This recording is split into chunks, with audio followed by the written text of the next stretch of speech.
Today's conversation is sponsored by First Generation Capital Partners. If you're an accredited investor and you want to find out more about investment opportunities, go to firstgencp.com/invest. The family business has a 300-year plan. Okay, so talk about going long. It's a long strategy. All right, and real estate is a long game. I don't care who you are. Even maybe the fix and flip guys might say differently, but it's a long game. You're listening to the Going Long podcast with Billy Keels, the #1 podcast for long-distance real asset investing. Welcome to the Going Long podcast. We're back once again to continue to help to educate you so that you feel much more comfortable as well as confident investing beyond your backyard. And yes, I am your host, Billy Keels. And I am really looking forward to welcoming you back to today's conversation because I know you are going to get massive value out of this one. And you know what? There are so many different amazing things that are happening. Really excited about the fact that our podcast continues to move up the charts thanks to you. You continue to listen, you continue to download, you continue to share these episodes with your friends and your family, and the educational content that you're receiving is helping you to move forward faster. Really, really so thankful for that. And the direct messages I'm receiving on LinkedIn and the emails that I'm receiving is all phenomenal. And I really appreciate those of you who have taken the time to leave your honest written review as well as a rating, especially on the Apple Podcast platform. It's been amazing. And if you have not had a chance to do that yet, there's a nice video that's here. All you need to do is click the link. We'll share with you exactly what you need to do to leave your honest written review. It will be awesome.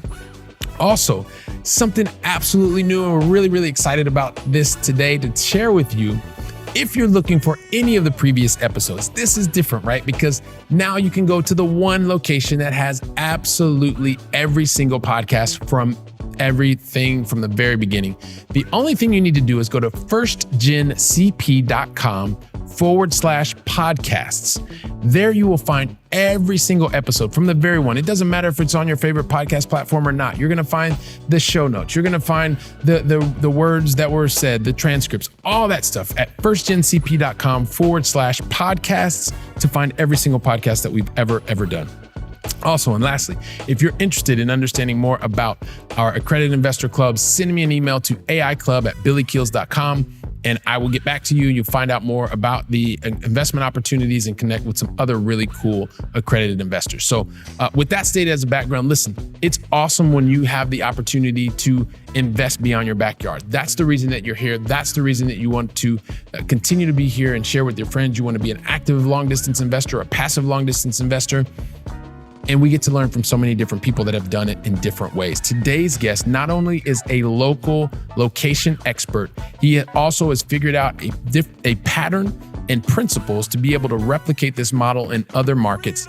He's going to talk to you about how he's done this in another location, and most importantly, really going to focus on why the location that he's living in is a very interesting location for you to consider as a long distance investor.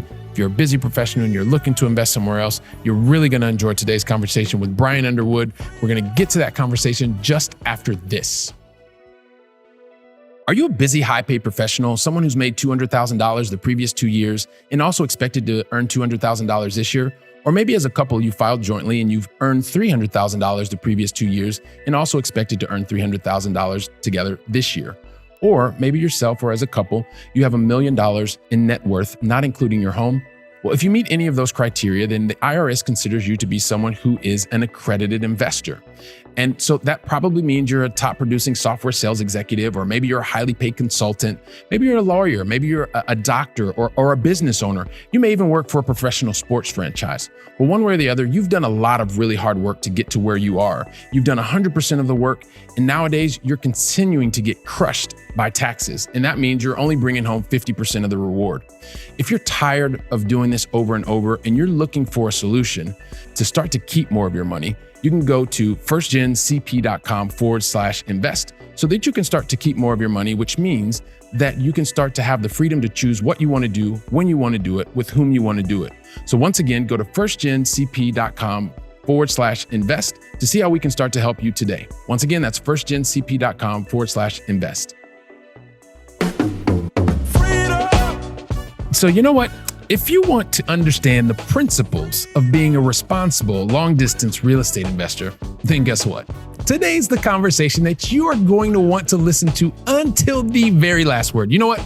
I promise that, because today's guest not only studied business management as well as real estate. Like, the guy actually studied real estate. I think it's amazing.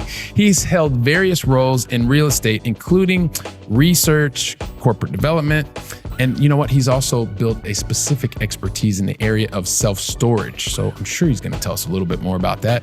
And he is the president of two companies that I like to tell you about. One is Responsible Real Estate and the other is Responsible Residential. And it gives me great pleasure to welcome to today's conversation, Mr. Bryan Underwood. Bryan, welcome to the show, man. Hey, Billy. Thanks for having me, man. Appreciate your time. Really, really excited to be here, man. You know, I'm super excited. I love the energy and I love the things we were talking about before. I mean, we're talking about our kids and the stuff that's really, really cool and baseball games and all that kind of jazz, the stuff that everybody else didn't get a chance to hear. But you know what? They're really going to look forward to getting to know you. And so I just want to jump in, man, because you know the format here. You're going to get 2 questions in the beginning. You're going to get 3 in the end. You're going to get a whole bunch of questions in the middle that, well, I have absolutely no idea what those questions are, but let's roll. It always makes for good fun for the Going Long family. So let's jump right into it, Bryan. Help us understand. Where is it that you live in the U.S.? I'm in the West Coast, the southern West Coast. So I live in the state of California. I'm at the far south end in the city of San Diego. So El Cajon is a submarket in the county of San Diego, which has about 3.5 million people. All right, fantastic. So out on the left coast, it is one of the places like envious when I talk about even living here in Barcelona, Spain, I'm like, man, I love San Diego. I've been out there so many times. It's an awesome place. Cool. And also then help us understand. Question number 2. What is the most positive thing that's happened to you in the last 24 hours, Bryan? I love that question. So I have 3 kids. Twin boys are 8 and my daughter's 5. Okay. And I have family that lives in Boise, Idaho. And this is the first time that my sister and brother-in-law said, hey, we would like to fly the boys out and take them on a camping trip. And we're like, whoa, we haven't been away from our boys for, more than 2 or 3 days. So they're gone for a week and a half. And so over the last 24 hours, I've got to spend so much time one-on-one with my daughter that I've not had a chance to do before. And I tell you what, if there's nothing better. There's nothing better. So talk about positive vibes, man. Spend some one-on-one with your daughter. Nothing beats it. Yeah, man, that is really, really cool. And I know it's one of those things when your kids have been away and they're going to be away for a longer time than they normally have. And then also too, it makes you realize, like, I remember when we had our first child and it was like, everything seemed so hectic. And then we had the second, and with 2 children, it was like, oh my gosh, everything's super hectic. And then one of our kids went away one time and I was like, oh my gosh, this is like amazing. You never had one. Yeah, no, I never had one. I never had the opportunity to have one. God bless me with 2 right out of the chute, which is really cool. But I think about my brother. My brother has 1 daughter and I'm like, man, his life is so stinking easy. He has no idea. Exactly. Until he has the next one. But then, hey, listen, that's a whole different story. Well, that's a different podcast anyway. Right. So here's the thing, Bryan, I have to make a confession. I didn't tell you this earlier. I like to keep the standard really, really high. And so by doing that, sometimes I give myself these tasks that are super impossible, i.e. trying to tell your entire backstory in like 2.25 seconds. Never going to happen. You've done way too much. You've impacted way too many lives. It's one of these character flaws I have. It's, the Going Long family, conversation after conversation, they forgive me. So hopefully you'll forgive me for trying to do something like so outlandish. But more importantly, I really need your help, Bryan, because I need for you to actually tell your own backstory in your own words so that the Going Long family can get to know you. And then also I'm going to ask you for a favor. If you don't mind, if you could also talk to us about some of the major decisions that you've made to get to this point in your journey. And then, we'll see where you and I take the conversation from there. You up for that? Yeah, that sounds good to me. All right. Your backstory, please. Let's roll. So I have been in real estate. I've made a profession out of it and I made an income out of real estate for 17 years. Okay. So let's go all the way back to like 2004, 2005. All right. Mm-hmm. This is like me coming out of selling women's shoes at Nordstrom, which by the way was a phenomenal job, but it wasn't my career job. Okay. Yeah. I had really a colleague, an acquaintance, a kind of a mentor of mine who was working on his very first real estate project. And I thought, okay, that's a little bit more career driven than anything else. I do have a family business, which we'll get there, that is involved in real estate, but I got into real estate outside of the family business. Gotcha. And I was sort of had this question that was just going through in my head is just kind of, how do you put a value on a piece of real estate? How does someone say, I want to buy that land for X or that building for Y? I just found it fascinating that there was this method that people pursue. So I started reading books. I started researching and started figuring out, like, how do I just learn about this stuff, right? And I thought, okay, well, let me get my salesperson license. At least I can learn some words, because it's like a different language. If you've been in real estate a little bit, you understand that. Yeah. So I was learning the language of real estate. I got my salesperson license. And when I was sort of pursuing learning about real estate, I found a piece of property in the city of Santee, small industrial piece. It was owned by the YMCA. Me and my mentor, we made an offer for $150,000. They were asking $250,000, and they took it. Okay, so this is me, like, I'm 6 months into learning this real estate business, and they accepted an offer, right? Now, I had a mentor, which was really important because I was green. I didn't really understand, but he had a little bit of a track record, which is important for listeners if you're getting into real estate, to surround your people and work with people who have a little bit of a track record. Yeah. Anyway, so what I did was I put together a business plan. I had just learned about financial modeling, like what is a pro forma, right? And so I had an 8.5 by 11 sheet, and I wrote out, here's how I'm going to make money on this piece of real estate.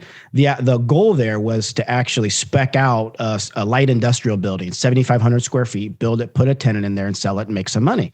Mm-hmm. And I met with my mother. I mean, who do you go to when you're looking to raise capital? You go to family, right? And I put together a business plan. I sat her down and I said, okay, I know I'm learning. I'm working with my mentor, Chris. Here's the math equation on my 8.5 and 11. I need to borrow $50,000, and thankfully she had it. And thankfully, she supported me enough, and she said, here you go, go forth and do good. Right. Mm-hmm. And what happened was, about 6 months later, we got an offer for $425,000. And so we sold it. We said yes, because I'm looking at my profit in this building now versus, a couple of years from now. And I'm saying, well, shoot, I'll pay back my mom. I'm going to give her some interest, and I think I netted like $70,000. I put that in the bank, and I'm going, yeah, okay. How do I do that again? Right. So that was kind of my entry into real estate. And again, still learning. But after that project got finished up is really when I thought, well, gosh, I've got a family business. They're in self-storage. It's great. It's big. I've got a genuine interest in learning everything about real estate. Let me go knock on the door and see if there's an opportunity for me to work for the family. This was 2007. And so I went in there. I sat down with my uncle and I said, I want in. I want everything about real estate. Here's what I've been doing. I've got the bug. I want to learn. And if you know anything about my family, which I know you don't, it's a great big family. Okay. And when I was 12 years old, I signed a family employment agreement. Right. And that family employment agreement from when I was 12, all right, got pulled out of some file. And he's like, well, let's see if you check the box, And I'm going, I had checked every single box except for finishing up my 4-year degree, which I was about 6 months away from doing at this time. Mm-hmm. And so he said, well, where do you see yourself? And I said, acquisitions, man, give me the hunt. Let me go find some property for us. Yep. And, it wasn't really this welcome with open arms type of situation. I think he was really trying to be hard on me to see if I was serious. Yeah. And, I kind of fought my way in on a 6-month trial basis. And anyway, started working for the family in 2007 in acquisitions.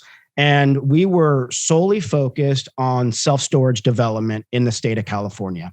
So my job was to literally source deals, find, make contact with property owners, make friendly, get to know them, build relationships, ultimately strike a deal, negotiate the contracts. I handled all of the due diligence through escrows.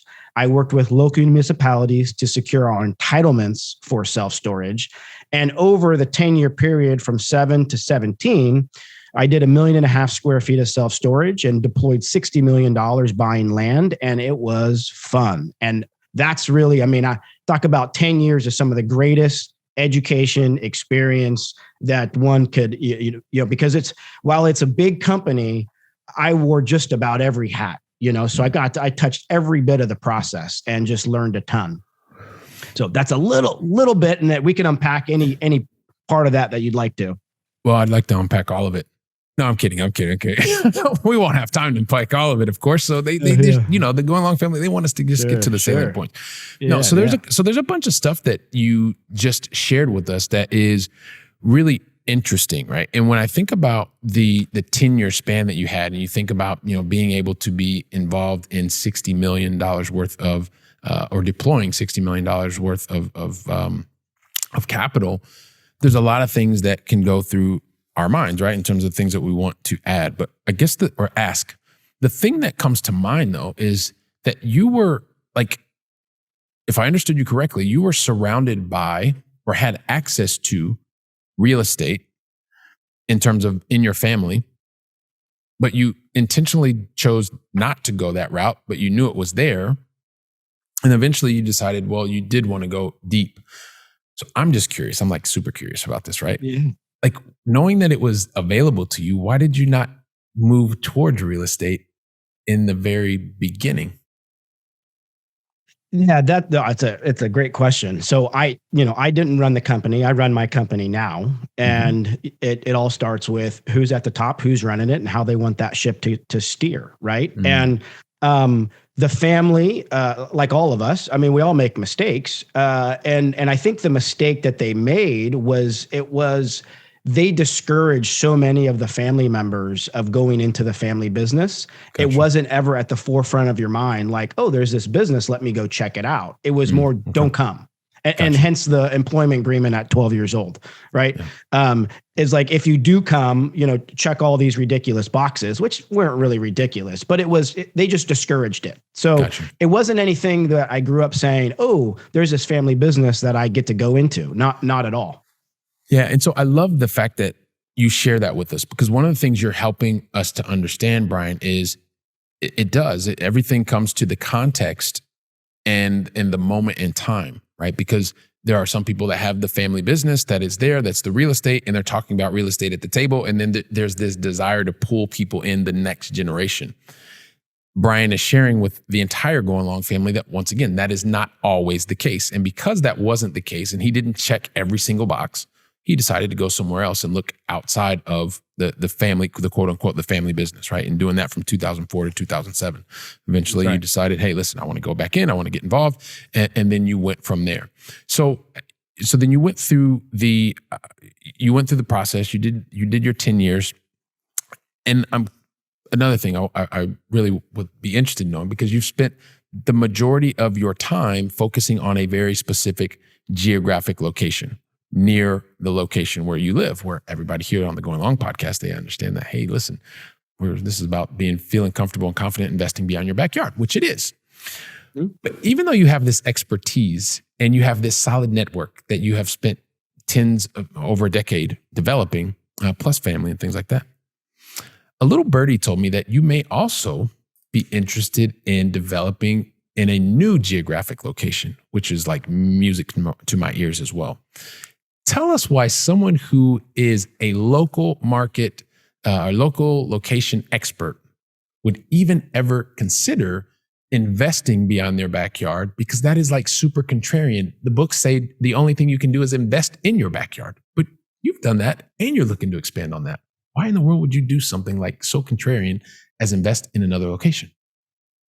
I'm going to answer that in two different ways. So Please. One way is, when I was with the family business in our 10-year stint in about 2014, I remember sitting around the table and we were really talking about, so the family business has a 300-year plan. Okay. So talk about going long. It's a long strategy. All right. And real estate is a long game. I don't care who you are. Even maybe the fix and flip guys might say differently, but it's a long game. It is absolutely a long game. And if you want to be in for the long haul, talk about just the greatest generational wealth that you can build. But when you talk about the family, in 2014, we were only invested in the state of California. And we thought to ourselves, all of our chips are here. It's treated us extremely well, and it still has till this very day. But we would like to broaden the base a little bit. We would like to go build in a different city. And so what we did is we actually looked at what cities are in like a 3-hour plane ride from San Diego, because we didn't want to be able to go so far. We want to be able to get on a quick flight if we need to be there. Yeah. And ultimately, after going through a lot of different cities, we chose Austin, Texas. Austin, Texas was the most like a California city in the state of Texas. Okay, so it had red tape, it had bureaucracy, it was very challenging to develop. So a lot of things that you hear about in California. And I like that. I like that then, and I like that now, because places that are challenging to build, that is the barriers to entry are just so high. If you know what you're doing, you can get in and create some tremendous value. And so, but when I talk about Austin, Texas, I spent 2 years traveling to Austin, Texas once a month, studying that market. I didn't buy my first property in Austin, Texas until 2016. Love it. So 2 years minimum. 2 years. I made offers. I made offers. I was looking at property, but it wasn't until I sold this, man. I'm at the table selling the heck out of this property. I said, look, I never felt more confident. I had all the tools. I had all the data. I had the confidence. I said, we are buying this property. I don't care what it takes. This is the property. And going in there, spending 2 or 3 trips going to that city, I wouldn't have had that confidence. I would have said, well, it looks like a great location. You got traffic, you got good competitors around you. You're next to downtown. I was convinced. And so as we fast forward today, and I'm focused on building homes, yes, absolutely focused in my backyard in San Diego. We'll get to that opportunity later, but I'm also focused on Boise, Idaho. Boise, Idaho is a place I've been traveling to for 10 years. It's where my wife's from.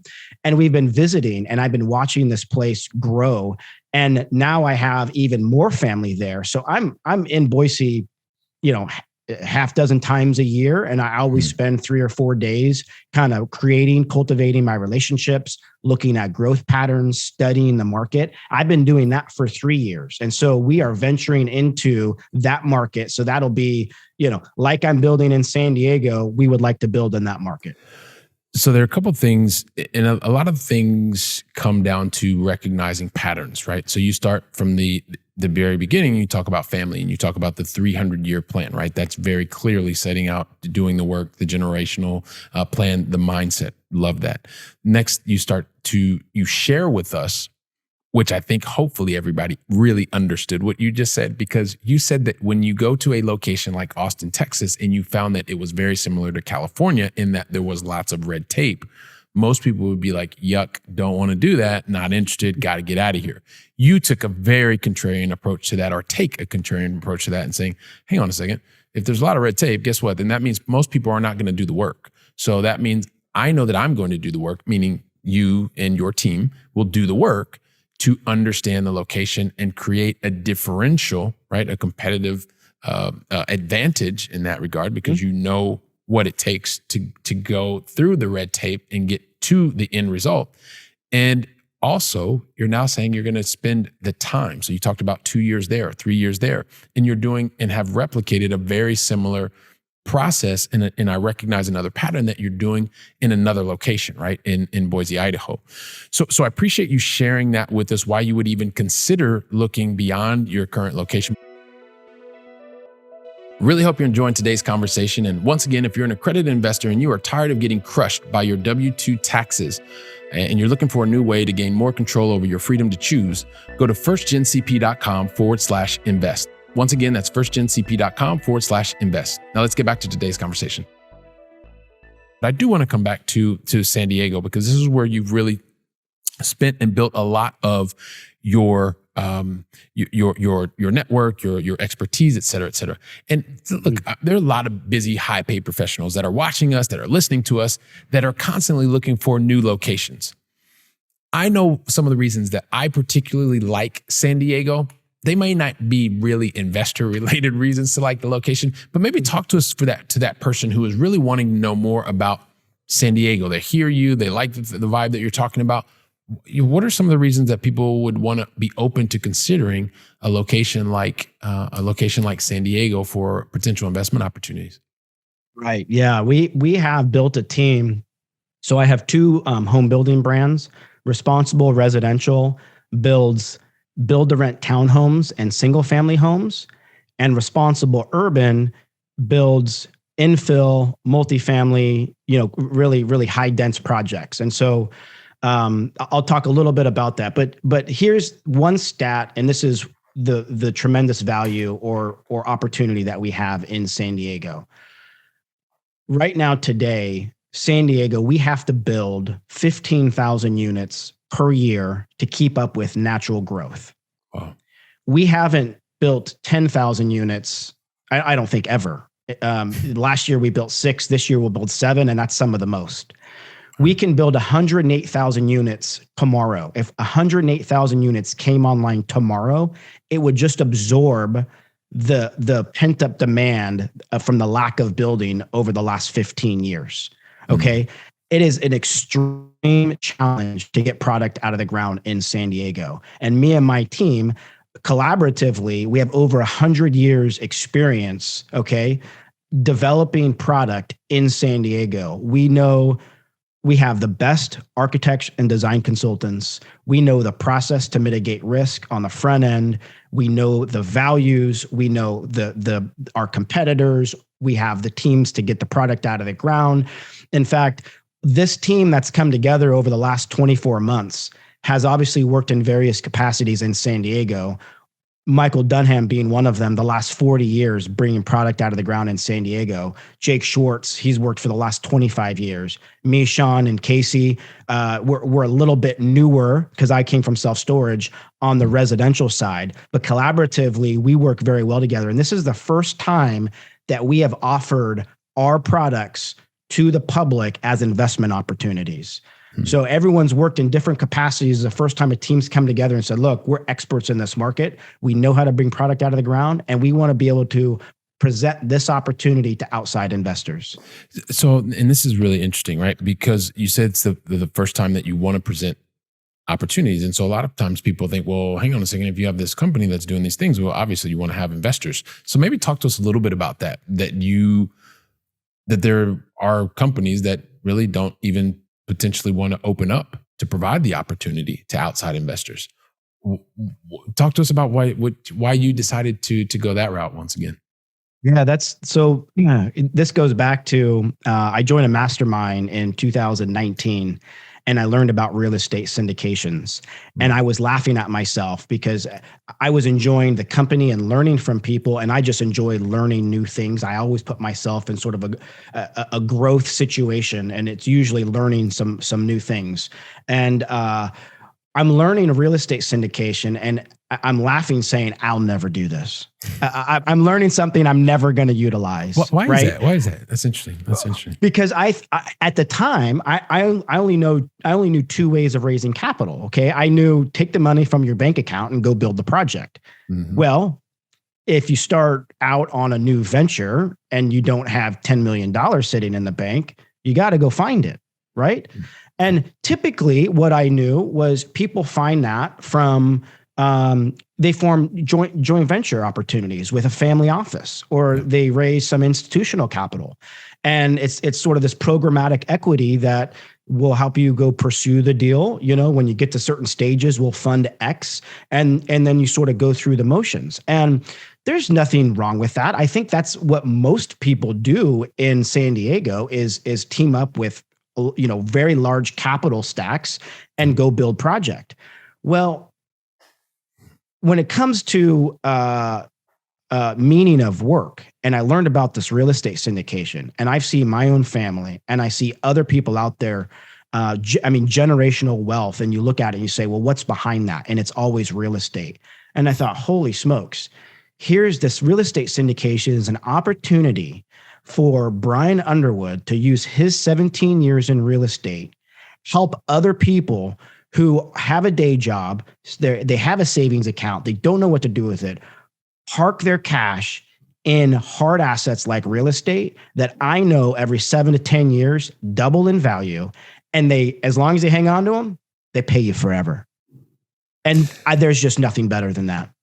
Yeah. So it's really interesting, right? Because so you see this opportunity and you recognize that the syndication path exists. Like, I mean, Bryan, I don't joke about it, but I talk about it all the time. Like and you can do the capital raises with people that are sophisticated investors. I was an accredited investor for a number of years, and I did not even know that, number one, I was accredited, and number two, that I would have had access to very unique, specific, exclusive type of investment opportunities because I didn't grow up in that environment. And so imagine that even though you had access to that environment, you weren't necessarily even made aware of the possibility to be able to bring other people in to bring capital because you have an exclusive opportunity. And so you found out about it through a mastermind, right? If I understood that correctly. Did I understand that correctly? Yeah. Okay. That's absolutely correct. Yeah. Yeah. And so I think sometimes people believe just because you're in circle X or circle Y that you have access to the same information. But no, you could be surrounded by family offices, this and that, and you don't realize that there's another vehicle to help give others access. You provide value to them, and rather than their funds sitting in a bank account doing absolutely nothing, it allows them to move their capital, have the velocity of money, and then eventually be able to help them get to their goals much faster. I find it fascinating, and I love to hear your example of that because once again, it helps everybody to understand. It is a matter of being able to get the education and then gain access. And so you're providing us with another wonderful example.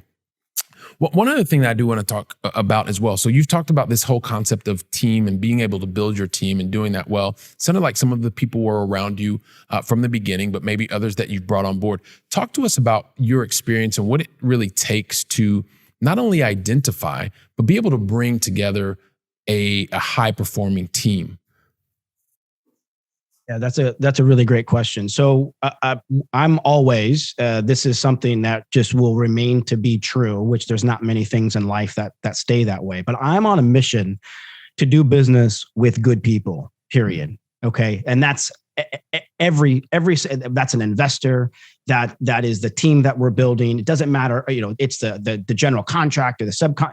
Good people solve problems, period. Okay. And in this business, there are many, many, many problems. There are so many hurdles that we overcome, and we need good people at the table that are aligned in their thinking. They're aligned in our interests and in our goals, because there is nothing worse than sitting around a table that has high tension and you're pulling out a contract and saying, well, what did we agree to?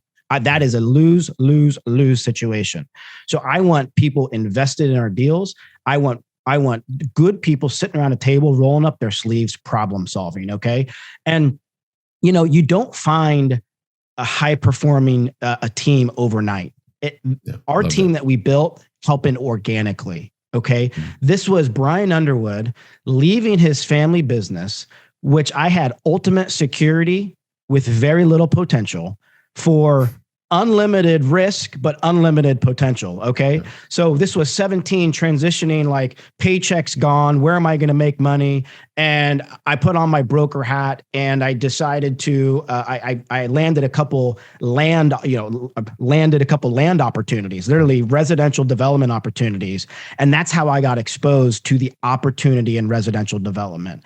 So much so I ended up buying one of the properties that I was brokering, which is my very first residential development project. And we're about to go full cycle on this deal. Okay. About 2 months, I raised $1.5 million. And then I ended up getting a $4 million construction loan, but $1.5 million, bought the land. And I had, I was actually still making phone calls to my network, trying to figure out what is this residential opportunity out there, and how deep does it actually go? And one of my colleagues, who's actually my partner now, Jake Schwartz, he said, why don't you call Mike? And I'm thinking to myself, yeah, buddy, call Mike. So Mike comes to the table, and Michael Dunham, who's my partner now. And I say, Mike, I am, down the rabbit hole with this residential development. And he wanted to take my temperature and make sure I was feeling well, and you're making sure this is exactly what I wanted to do with my life. And I said, Mike, I'm all in, man. In fact, I already bought a piece of property. And he's looking at me like, okay. I said, how can you help me? Mike, I know you. I've known you for 10 years. I've worked with you in various capacities. You've built tens of thousands of homes. I haven't built one. I'm about to build 10 townhomes. I could probably muddle through it because of my experience and the head that I have on my shoulders, and I could probably get through this. But I want to mitigate anything that could sink the ship. And your expertise will help me mitigate anything that would sink the ship. I'm okay making mistakes. That's how we sharpen our skills. That's how we get better at what we do.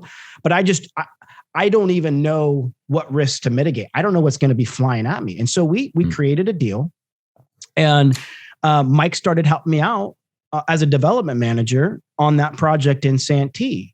And as we started meeting weekly, and I'm talking to the rest of his team, Casey and Jake, and I have my business partner, Sean, we're talking, we're saying, man, we think alike. We get along. We're sort of like, we are 5 people that complement each other on a skill set. How can we take what we know and go bigger and better?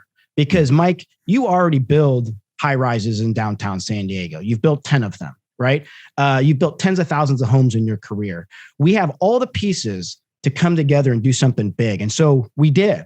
We're still working on Santee together, but we came together, formed a company called Responsible Urban. We bought a piece of land in North Park, and we are halfway through design development for 89 market rate apartments. So that's really, I mean, basically, when you're looking at the fact that you are working on a project together, it's going to yield 89 new units to market. It's going to help you in that 15,000 a year, help to crack a little bit of dent into it at least. But more importantly, it's the process that you went through to be able to formulate to put this team together, right? And I also appreciate the fact that you are very clear that this is not something that happens overnight. I saw a lot of this in my corporate world as well. When you're there, you don't have high performing teams from one day to the next. Sometimes it's a matter of testing, trying, and eventually you make it work. But it takes time to be able to do that. So I appreciate you sharing that, and also sharing some of the outcomes, the results that you are now producing together as a team. I have to ask you one more question before we get to the going along final. I cannot even believe the time just flies by. This is unbelievable, right? Like this is just the most insane thing. Talk to us just really quickly about importance of systems and process also, because you have, as you continue to build, as you continue to have high performing teams, it would be great to have a lot of good people and be able to do things together all the time. I used to really believe all of that, but sometimes not sometimes, all the time, it's great to hear how systems or processes take a role in your team's ability to be able to add value to others as well. Yeah, that's another great question. So one of the things that I chose to do, and maybe not everybody is this way, it's a little bit of how I tick because I enjoy learning new things.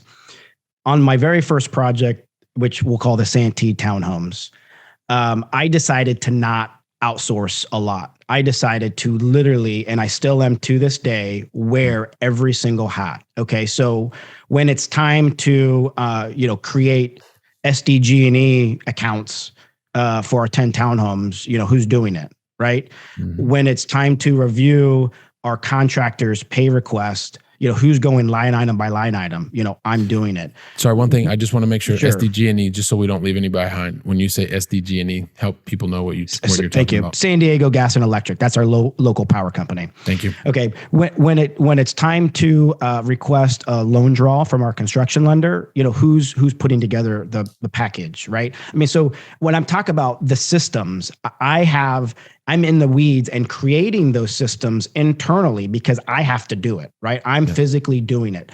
But what that is helping our team do, and I'm doing it in collaboration with Mike Dunham on Santee, is when we take on the next project, like our Ohio Street in North Park, 89 units, okay? You're going from a $5.5 million project to a $32 million project, right? Now I understand everything that has to happen for this project, soup to nuts. And I mean everything. Mm-hmm. So how can I come together now that I've done it, create the system, and bring that person on who can handle that task and know exactly what they should be doing and how they should be doing it, and really just say, here's the system, keep going. And there's nothing better than doing it yourself and then passing the baton on as you grow, because you understand exactly what has to happen. You know what to look for. I get a financial report and I can skim through it, right? It's just, I've been there, I've done that. And so that's what we've been doing through the small project, and that's helping us to scale. Yeah, and so when you have that ability to dive into the detail, that helps you to build out specific processes, depending on where you live or how you pronounce it, right, and your different standard operating procedures. But one of the other things I want the Going Long family to really take away from what you just said is it allows you to understand what happens on a day-to-day basis. It's a lot of times it's like people say, yeah, well, should I be an active investor or should I be a passive investor? I'm like, well, it depends on who you are. It depends on what you actually need to do to make you tick. I can tell you one thing, if you're an active investor one way or the other, meaning that you are the person who's actually receiving the phone calls, you're getting things done in the very beginning, not only will it make you a better active investor, it will also make you a better passive investor, because you know what to look for, you know what to ask for, and you also understand the importance of every single role that it takes to make sure that an asset is performing. You may choose that it's not the best way for you to do it, but it's going to also make you a better passive investor. So I love the fact that you go and you dive into the detail. You are there, you wear all the hats to get started so that you can then design the process and pass it off to the next person. So, wow, Bryan. We gotta get to the Going Long final three, man. We are like, this is. I want to just keep talking to you forever. I feel like we can I feel like we could talk for days, my friend. Yeah, it's mutual. But here's the thing, man. We got to get to the Going Long final three, Bryan. I never, ever, ever ask any of our guests, and today you're our special guest, the Going Long final three, unless you tell me that you are ready for me to ask you the Going Long final three. So, are you ready? Ready. Let's roll. Why did I know that was going to be the answer? I mean, there was just like no doubt about it. Here we go. So we started with you over in on the left coast, down in San Diego in the U.S. I want to bring things back to this side of the pond, right? This is my new adopted side of the pond, and I would really love for you to share with us, me and the Going Long family, what is your favorite European city that you have either visited or is still on your bucket list to visit, Bryan?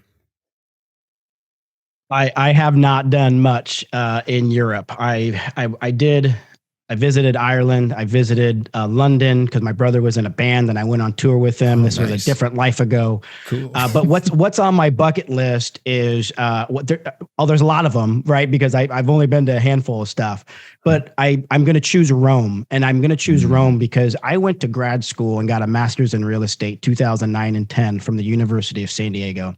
One of my great friends, Matteo, flew out from Rome and he literally went through this program, and his family owns some hotels in Rome. And since we've left that program, and we're talking, this is 12 years later, and I still haven't been, he's like, every year, come visit me, right? Come visit me. Let me show you around. And I'm like, people go to Rome all the time, and you're going to do, the sightseeing stuff, but to go with a buddy who's grew up there and to do Rome his way, man, that's on my list.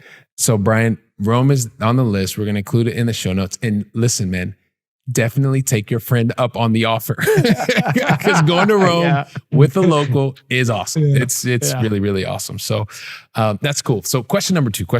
Sometimes I get all excited about the travel part and all that stuff. So here's the thing.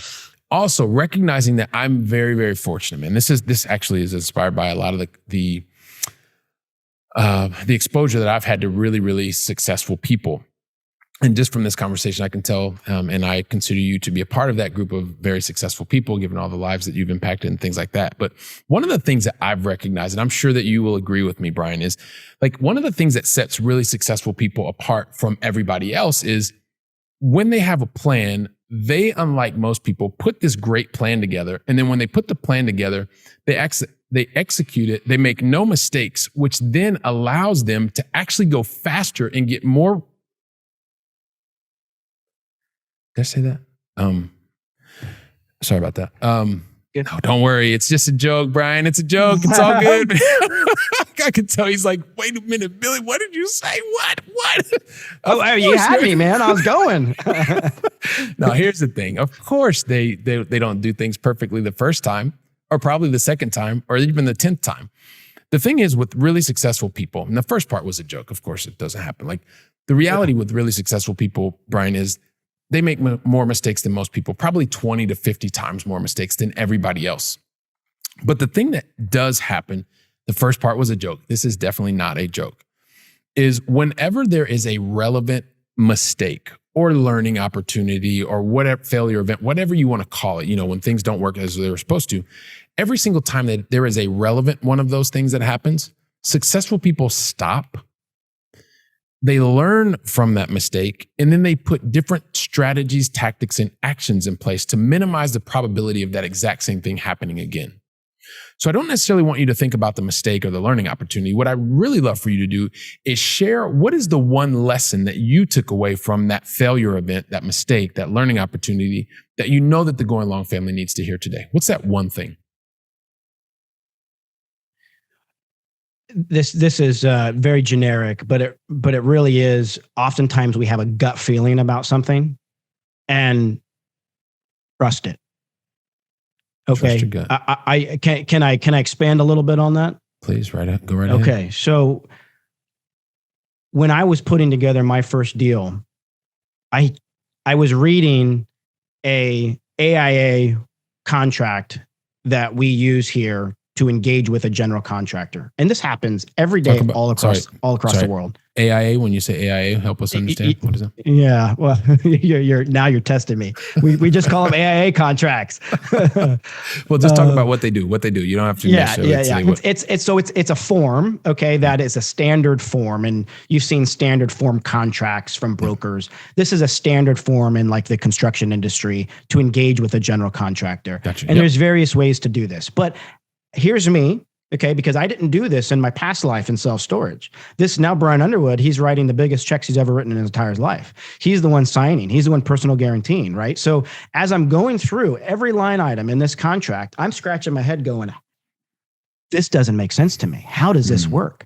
How does this work? I'm supposed to make money and he's supposed to make money, but he makes money when it hurts me. And that just didn't make any sense. Okay, so what I didn't do was trust my gut. What I didn't do was what I said I was going to do was find a contractor who wants to be an investor in my deal. And I chose to hire a contractor that was fee only. And I'm not saying even if they're an investor, it would go perfect, but I'll tell you what, an investor contractor in your deal as an owner has an eye like an owner, is problem solving like an owner. He's not throwing you 100 change orders because he can, because he wants to make money on the back end too. So trust your gut. So moving forward, I mean, on various stages of this very first project that we're about to go full circle on, I have paused, stopped as the team and said, okay, how are we going to finish this project? But more importantly, what are we going to be doing different next time? And we've got it. We know exactly what we're going to do different next time. Love that. And I appreciate you sharing that story with us and understanding what happens the first time, how you then improve on the next time. But most importantly, the underlying concept and what you want to share with us is when you have a feeling in your gut, trust your gut. So appreciate that. And then this is bringing it home, man. This is question number 3, which is about helping us to fill up our minds with knowledge. And so what is the one book that you would recommend to the Going Long family today, Bryan? Oh, well, you're talking to Bryan Underwood, so I'm going to say the Bible. Okay, because that's where everything starts with me. I've got my relationship with God, my relationship with my family. If I've got those 2 things nailed, okay, which it's never perfect, but you got to start there. That allows me to be the best version of myself to serve other people in the capacity that I do every single day. Fantastic. So we will include the Bible in the show notes as well. Appreciate you giving us some context. And I'm just thinking about how quickly this conversation has flown by. I got all tongue-tied there, see? And I'm just thinking about from the very beginning, you talking about how thankful you were about the most positive thing with you being able to spend quality time with your daughter while your boys are up hanging out in Idaho.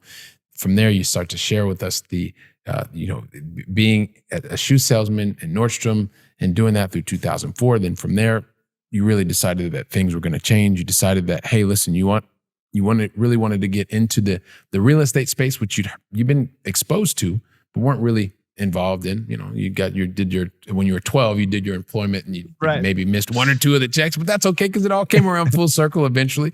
You got back involved as part of the family business. And then even from there, you recognize like, hey, listen, this is all great.